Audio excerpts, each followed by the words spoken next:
Hello and welcome to The Advice Nut, The Advice Nut at live.com, The Advice Nut at live.com. You can also contact me on my website at theadvicenut.tripod.com.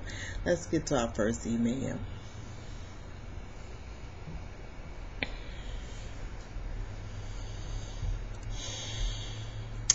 For the past 3 months, I've been haunted by images of suicide and feelings of self-harm, as well as clearly planning how and when I would do it. I suffer from post-traumatic stress disorder caused by the constant bullying I faced every day before I dropped out of school for home tutoring. This has made me think of self-harm nearly every day. I have a friend, a best friend. Only she is more than that.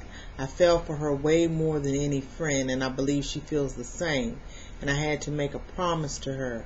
If I plan to kill myself, if I think I'm going to lose control, get to her and get to her quickly. Much as this is inconvenient and sometimes impossible, I was ready to kill myself, to go climb a tree, tie a noose around a branch and around my neck, and then jump to my death. But instead, I somehow managed to have some control and went to her. I stayed at her, and she looked at me, held my hands, told me not to go to that dark place that's in my head, and that makes me crave death and cry for self-harm. I felt safe, and for one night, I had no night terrors or anything. Her promise is still hard to keep. How am I to do it every time? I need other methods of coping, because otherwise I'll be there every night practically living with her. I'm not ready to talk to my family, and when I get to this point, I want to talk to them, and other times was hoping someone could help me. You know, here lately, suicide is a really, really serious problem. It really is. With the economy, the way it is, people are losing jobs, people losing a lot of hope. But you are much, much more fortunate than a lot of people, because you have someone that obviously cares for you. And in my heart of hearts, I really believe, you probably think about it, but I really in my heart of hearts believe that you can get out of that dark place with your friend, because you really love and care about this person, and you really don't want to hurt them. You don't want to hurt her, and I think that has a lot to do with why you haven't gone forward with really trying to kill yourself. You need to go get some counseling, of course. But I want you to, whenever you think about it, think about your friend. Your friend doesn't want to lose you. No, you can't rely on this friend, because your friend may one day not be there. But you need to go get some help. And you need to talk to your family. Look, I understand why you don't want to talk to your family. You don't want to. Your families tend to think that they're helping you, but when they go on and sometimes nag you, you really don't want to hear a lot of what they got to say. This friend, if you believe an angel, is truly your angel. Truly it is. She is. So what I want you to do is go to my website, theadvicenut.tripod.com, see about getting some help, some mental health help. But the one thing I want you to do is do as your friend said. Contact her, and if you can't, I want you to reach really, really deep within and get out of that dark place. Let me tell you something. You probably feel like you're the only one going through it, but you're not. Every last one of us has been in that dark place. I'm not going to say every last, but 96% of the people in this world have been in that dark, dark place. And I want you to think of your friend when you get in that dark place, because your friend truly loves you, and your friend wants you to get help, and I want you to get it too.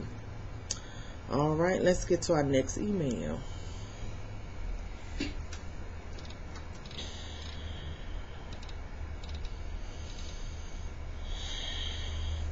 So last night, I picked up my friend from the airport. On arriving back at her apartment, we were stunned to find her new roommate of 3 weeks on the floor in attempted suicide. My girlfriend just recently met this woman and understood she was having a tough time, like recently broke up from a long-term relationship. Does not talk to her family, but obviously had no idea she would take it to this extreme. We called 911 and she was immediately taken to the hospital. So now my girlfriend does not want to take any responsibility for her roommate and does not want to get any more involved than she is. What are the next steps? She obviously doesn't want this woman living with her anymore. Are there services that take care of all of this stuff? What is going to happen to her roommate now? Is there anyone we should be speaking to about this? We have no idea how to deal with the situation. Okay. First of all, if your friend, the hospital should have given her some kind of social worker or something. Normally in a case where they're in attempted suicide, hospitals do that. Secondly, this truly is not your problem. It definitely is not you or your girlfriend's problem, this roommate. You need to find out about the laws in your state about trying to evict her. And I'm not saying put her out in her time of need, but if this continues, you shouldn't have to deal with this. She needs some psychological counseling. Of course, you can always go to my website, theadvicenut.tripod.com, and find out some information on suicide and this person getting help. The mere fact that her family doesn't deal with her has I would really question what's really going on with her. She's alienated her family, already alienated you. She done went crazy over a boyfriend. She needs help. And this is not your problem. So, I don't know about the laws in your state as far as evicting. Is she on a lease? Isn't she on a lease? What about the landlord? But you need to find out the ins and outs in your state and see what you can do about not dealing with this woman, but at the same time you can assist her in getting the help she needs. All right, well, that's The Advice Nut. The Advice Nut at live.com. The Advice Nut at live.com. You can contact me at theadvicenut.tripod.com. Until next time.